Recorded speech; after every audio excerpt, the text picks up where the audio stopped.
Talo whaki talo te dotTV me te ponei au ko tile sa te o. Se puli whaki whakatalo whanga ki whanau salalau Tuvalu e mai mo mai teneti. I te ponei ka whakalongo tau waki talo te akonga pukelima ko kāmata nei. Te ulu ofisa o te kalesia kelisia no Tuvalu ko mana ko ke whakasola kato te ofisa pe nā whaki monis talo.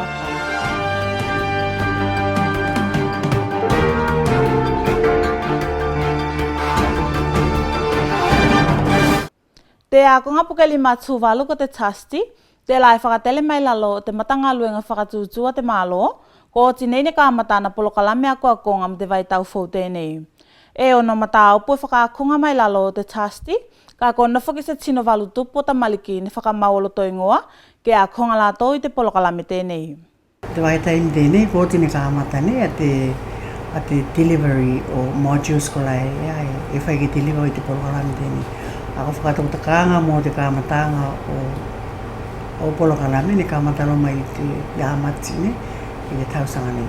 Kai te vai eso nei, te kōluas fulu i wala, ne kāmata i o deliver a modules ko.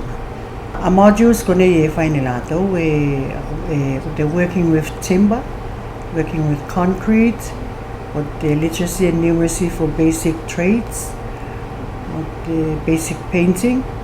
Te mea fōu i tēnei ne whapopi mātou e ngalo te awhenga tā momo ko te working with small engines. Nei, ka tiko tai laulo pā me se valus fulu nei o tamaliko nei pā ko tine mau ātoro tō. Ne whai mai nei katalina me isi ne vāenga whesosoani ko nei ko whakatele i te polokalame, mai lunga i whesosoani o te mālo, pe nā whuki i te lango mālo o te ministuli o ako akonga. Te support a mātou mai tua, e mawawhukilo ni mātou mai loto loi ko nei, mai nisi ministry ko nei, te la pāma the ministry o the education. Mātou mai the education, ko mawai ni mātou tau ngāso te lai ngālum lātou, o the Commonwealth of Learning. La karono ko hua ki materials ko na. O materials katolo ko rani develop through the education, ne the Commonwealth of Learning, o ne ka whakaunga ni mātou. Ne whakasia ka ne te pule awa o te akonga tēnei o te tasti, te tāua te akonga tēnei ki so se whānau o te atiwhenua, kai mai se ki whānau ko laia tamai ki te pukelima, ki whakalau e wha tēnā tamai. Te tasti, se educational institution whoki te la nei, ko tēnā focus, ko target nei, a lātou ko la kā me e maa losi ki mea tau pukelima. Ia ki a kofo ki a lātou ko la nea, ne seki mawhai o maua lo tua wanoanga, o whakasoko atu ki tua o whai lo tua ko a konga sa. Se maa whawhaunga ngali, o te mea ko lātou kona, instead of them just idling i tua, me pēlā, i o me ngā lue pēlā mo very little pēlā mawhai a kua konga ko rani maua lātou, there is the opportunity mo lātou, o tai whakalau e whātu o lātou i roa, me pēlā ne, ai mai se ye, ko isi se pathway pēlā ki tamali ko la ka whai e oti mai te, mai te motifoa ko lai tai technical me hands-on oriented ne ke ko foki ki primary schools ko isi se pathway ne te la ka lave ni mātua mo tamaliki mo fai nā tau o whakaonga i mea tau trades lo te konga tēnei. Te akonga tēnei whakatupengina mai lalo te mālo o Taiwan, whakatasi mo whesosoani a te mālo, kai tēnei te lua taimi, ke whai te polokalame ako akonga tēnei i te atiwhenua. Te matanga luenga o manafa mo savea, ko o tine whakailogi tino ko lai e nofai laukele ne lisinga ne lātou mai lalo i lisi o te mālo, ke tā awhia ngā luenga whakatūtū i o me ko whakalasinga o whale i lunga i lisi a te mālo. Te whakatokanga tēnei ne whakatoka mai lalo i te whiangainga o te malamalama MOU i te vāsia o te mālo mo te kauwhai manafa. Te MOU tēnei na saina ko te meke mawhai o whakatoka whetū ko nei i mea tau lisi i lunga i whanawhuti mai yāmati ki au kuso. E whakamaimoinga me e kawhi o toka katoa me moni mai mua o tātou taimi tēnei au kuso, ka whelai se toka tati kapitoi me whaisi dialogue te mauro mo te landowners, te mea ke te maua se extend a te MOU tēnā.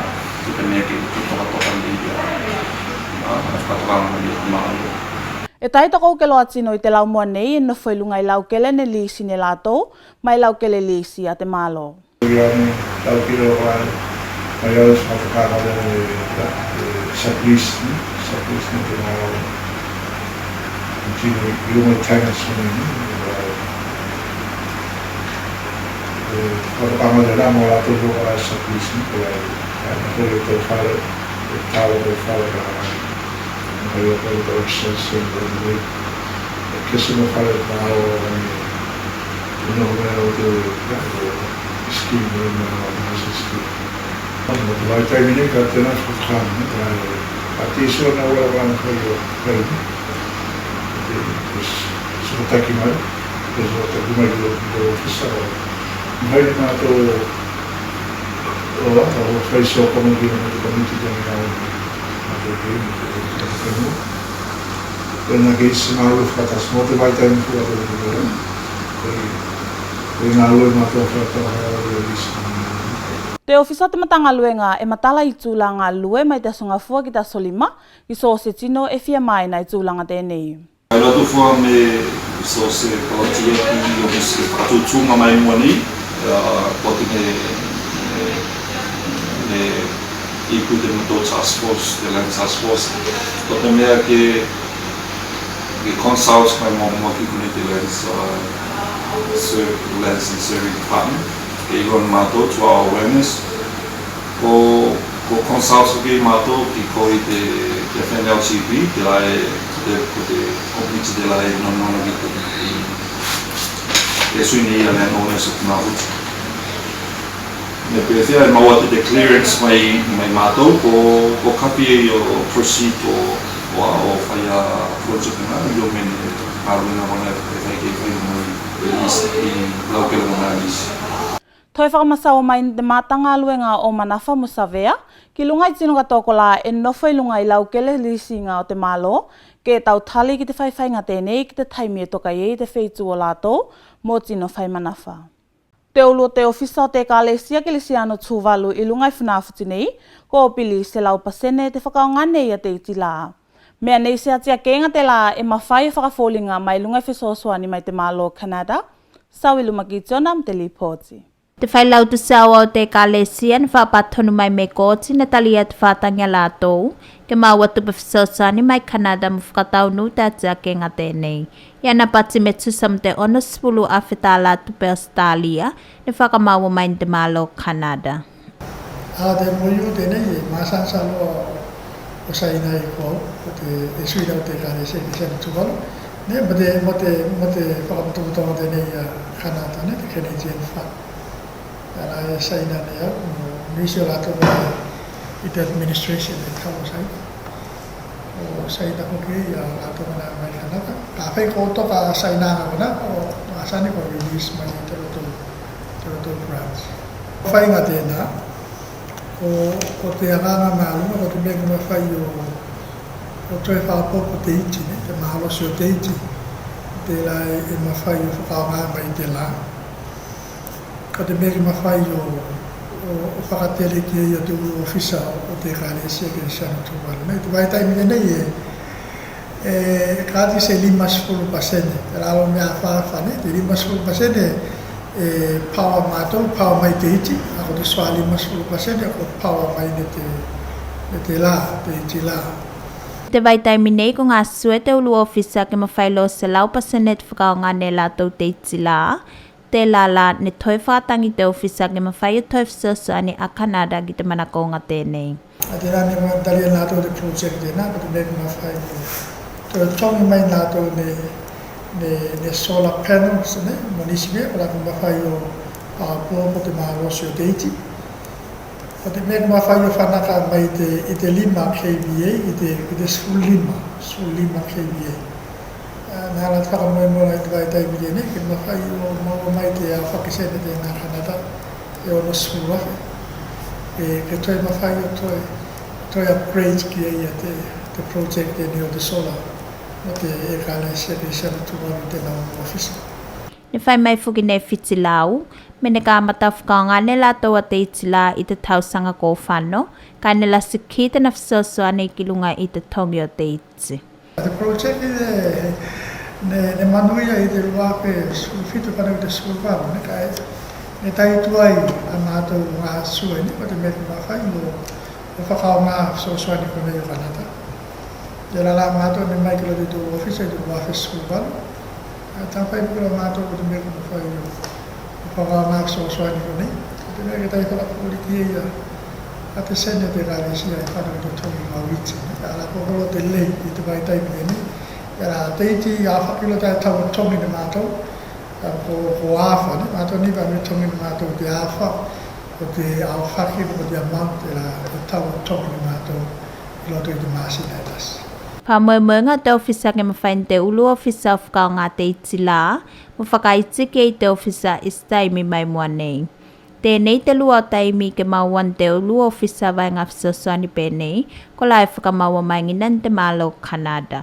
I te vai taimi nei e tu sama sefulu tupu a solar panels, e whakao ngā te ulu ofisa, kai mai ta whai ei ko mawhai ki o fōli ki te sene te ofisa e whakao ngā mo te tongi ngā te iti. Sama ki tiona mo tala dotTV. Kai mo tala o tā whaunga, a vai yuan na whine whakasene ia matangi o ta mawhine mo tamtai ne volipolo, i lo tau whepakinga ko la ne whai i te whakawhiawhi. Ripoti e whai mai me lua whepakinga ne sekioti, me ne tau whi vai yua, au whei e te whepakinga e tasi, tā ngata pena whukim te whepakinga a whawhine. Tinga e lua a whepakinga ko la ne mawhai lo whakao ti whakalei, kai ko kamatamata o tō vai yua. Whepakinga ko nei ne o ti au whei ko whepakinga tāngata i te kotolu mo te whā. I te kotasi, ne whepaki a whepakinga timu tāngata i eis, te la ne whepaki a timu o pīnati mo nanumea, ne whano te sili mo pīnati e lua na seti ka e tasi a nanumea.